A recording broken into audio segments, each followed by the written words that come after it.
Hi hello నమస్తే, welcome to BRK. ఈరోజు మన దగ్గర Anil Kumar Bachchu certified financial planner గారు ఉన్నారు. సార్ నమస్తే సార్. నమస్తే అండి. సార్, రీట్స్ అంటే ఏంటి సార్? అసలు ఎలా ఇన్వెస్ట్ చేసుకోవాలి దాంట్లో? రీట్స్ అంటే రియల్ ఎస్టేట్ ఇన్వెస్ట్మెంట్ ట్రస్ట్ అన్నమాట.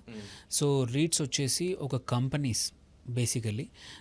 ఈ కంపెనీస్ ఏం చేస్తాయంటే రియల్ ఎస్టేట్ యాసెట్ని ఓన్ చేస్తాయి. ఓకే, అంటే ఓన్ చేసి ఇన్కమ్ జనరేట్ చేస్తాయి. కుడ్ బి ఏమంటారు, ఒక కమర్షియల్ కాంప్లెక్స్లో or malls or IT parks, ఇట్లాంటి వాటిని ఈ కంపెనీ ఓన్ చేస్తుంది. ఓన్ చేశాక దాని నుంచి వచ్చే ఇన్కమ్ ఉంటుంది కదా, ఆ ఇన్కమ్ని ఈ ఆ కంపెనీలో పార్ట్నర్స్ అంటే రీట్స్లో పార్ట్నర్స్కి ప్రతి మంత్ కానీ ప్రతి క్వార్టర్లీ కానీ షేర్ చేస్తూ ఉంటుందన్నమాట. సో ఇది అడ్వాంటేజ్ ఏంటంటే, ఫస్ట్ రీట్స్ ఎందుకు ఎవరికి పనికొస్తాయి, ఎందుకు క్రియేట్ అయిందంటే, ఇప్పుడు ఏంటంటే ఒక డెవలపర్, రియల్ ఎస్టేట్ డెవలపర్ అయి ఉండొచ్చు, ఏదైతే కంపెనీస్ ఉన్నాయో, real estate is expensive business.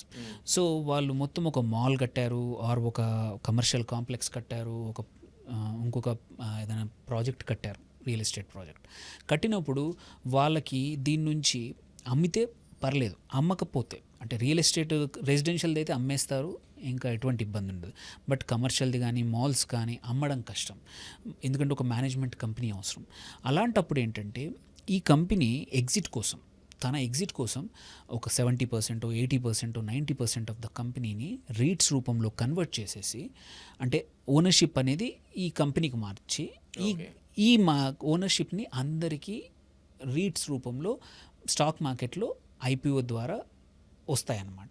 So ఎవరికైతే ఇంట్రెస్ట్ ఉందో ఇన్వెస్టర్స్ ఈ రీట్స్లో యూనిట్స్ని కొనుక్కుంటారు. సో చాలా మంది నార్మల్ స్టాక్ మార్కెట్లో నష్టపోతుంటారు కదా సార్, దీనివల్ల అట్లాంటివి జరుగుతుంది. ఇక్కడ కూడా ఏంటంటే, ఇది ఫస్ట్ థింగ్ ఏంటంటే, ఇక్కడ యూజువల్లీ ఇన్వెస్ట్మెంట్ ఏదైతే ఉందో రీట్స్ ఉందో ఆ కంపెనీ అంత యాసెట్ ఓన్ అయి ఉంటుంది. ఓకే, ఇప్పుడు ఎగ్జాంపుల్ మనం జెప్టో లాంటి కంపెనీ కానీ జొమాటో లాంటి కంపెనీలో మనం ఇన్వెస్ట్ చేసినప్పుడు ఆ కంపెనీకి యాసెట్స్ ఉన్నా లేకపోయినా మనం ఆ కంపెనీ నడుస్తుంది అనుకుంటున్నాం.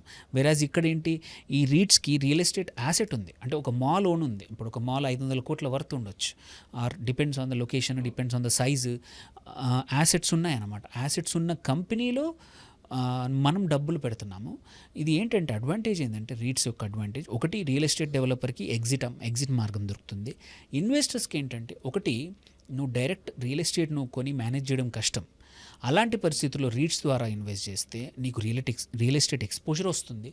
సెకండ్, దాని నుంచి వచ్చే income, it could be rental income అయి ఉండొచ్చు, ఆర్ మాల్లో అయితే ప్రాఫిట్ షేరింగ్, ఇవన్నీ ఉంటాయి కదా, అవిటికి కూడా నీకు యాజ్ ఎ ఓనర్ ఆఫ్ నీ దగ్గర రీట్స్ ఉన్నాయనుకోండి, నీకు కూడా ప్రతి క్వార్టర్లీయో, హాఫ్ ఇయర్లీయో, annually, depends on the REIT, నీకు ఇన్కమ్ వస్తుంది.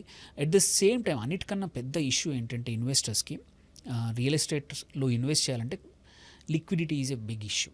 అంటే మనం అమ్మాలనుకున్నప్పుడు మనం అనుకున్న ప్రాపర్టీ మార్కెట్లో అమ్ముడుపోదు. వెరాజ్ ఈ రీట్స్ అనేవి స్టాక్ మార్కెట్లో లిస్ట్ అయి ఉంటాయి కాబట్టి వాటి ప్రైస్ కూడా అప్స్ అండ్ డౌన్స్ ఉంటాయి, depends on the market.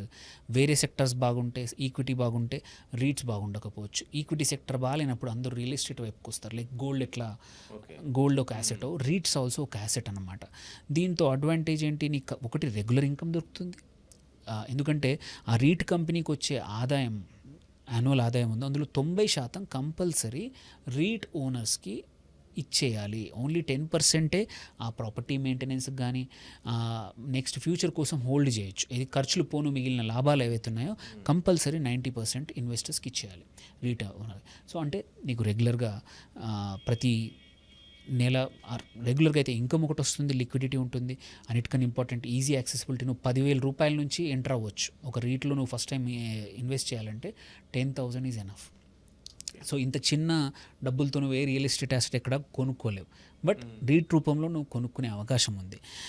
Liquidity నేను చెప్పేసాను ఆల్రెడీ, రెగ్యులర్ ఇన్కమ్ కూడా వస్తుంది. అండ్ ఇది ఒక డైవర్సిఫికేషన్, అన్నీ తీసుకెళ్ళి ఈక్విటీలో కానీ, అన్నీ తీసుకెళ్ళి బంగారంలో కానీ, అన్నీ తీసుకెళ్ళి రియల్ ల్యాండ్లో పెట్టడం కన్నా కొంచెం అమౌంట్ రీట్స్ రూపంలో కూడా పెడితే ఎప్పుడైనా కావాలంటే లిక్విడిటీ వస్తుంది, కొంచెం అమౌంట్లో నీకు ప్రతి నెల రెంటల్ బదులు రీట్స్ ద్వారా ఇన్కమ్ వస్తుంది. సో నువ్వు బిల్డ్ చేసుకోవచ్చు అనమాట. ఇట్ కమ్స్ విత్ ఏమంటారు, ఈక్విటీ యొక్క ఫ్లెక్సిబిలిటీ, ట్రేడబిలిటీ, లిక్విడిటీ, సైమల్టేనియస్లీ ఒక రియల్ ఎస్టేట్ ప్రాపర్టీకి ఉన్న రెంటల్ వాల్యూ కూడా ఇందులో బిల్ట్ అయి ఉంటుంది. అందుకే రీట్స్ చాలా పాపులర్ అవుతున్నాయి. ఇండియాలో multiple REIT companies already REITs list అయి ఉన్నాయి మనం చూసుకుంటే. సో మన వెదర్ ఇప్పుడు చూసుకుంటే పాపులర్ వాటిని చూసుకుంటే ఎంబసీ రీట్ ఉంది, మైండ్ స్పేస్ ఉంది, బ్రూక్ ఫీల్డ్ ఉంది, బ్రిగేడ్ ఉంది.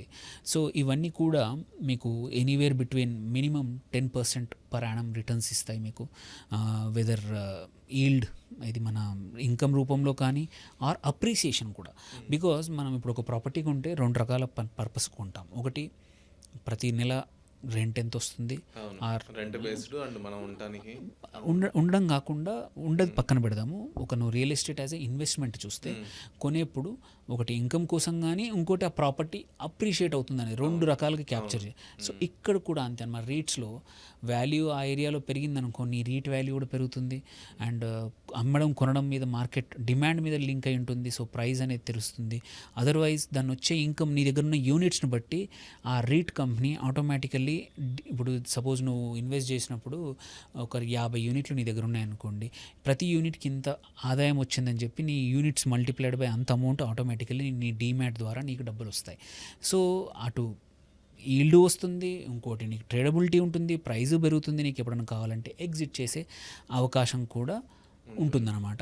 ఇప్పటికైతే ఒక 4-5 రీట్స్ ఉన్నాయి ఇండియాలో. They are doing good. Yield పెరిగింది. యాసెట్స్ కూడా మీరు తీసుకుంటే millions of square feet, nearly 100 million square feet కన్నా ఎక్కువ యాసెట్స్ ఆల్రెడీ లిస్ట్ అయి ఉన్నాయి. ఇంకా మోర్ రీట్స్ రాబోతున్నాయి. సో ఎవరైతే రియల్ ఎస్టేట్లో ఇన్వెస్ట్ చేద్దాం అనుకుంటున్నారో ఒక ఆల్టర్నేట్ మెథడ్గా, డిఫరెంట్ మెథడ్గా చిన్న అమౌంట్ తోటే రీట్స్ ద్వారా ఇన్వెస్ట్ చేసి ఎప్పుడంటప్పుడు కావాలంటే ఎగ్జిట్ చేసే అవకాశాలు కూడా ఉన్నాయి. నెక్స్ట్ టైం వచ్చి ఇప్పుడు ఈ ఇయర్లో కొన్ని కంపల్సరీ వస్తాయి. సో వచ్చినప్పుడు మాత్రం ధైర్యంగా ఐపీఓ ద్వారా వచ్చినప్పుడు కొనుక్కుంటే మంచిది. ఇంకొక డైవర్సిఫికేషన్ అవుతుంది రీట్స్ ద్వారా. Okay sir, okay, thank you అండి.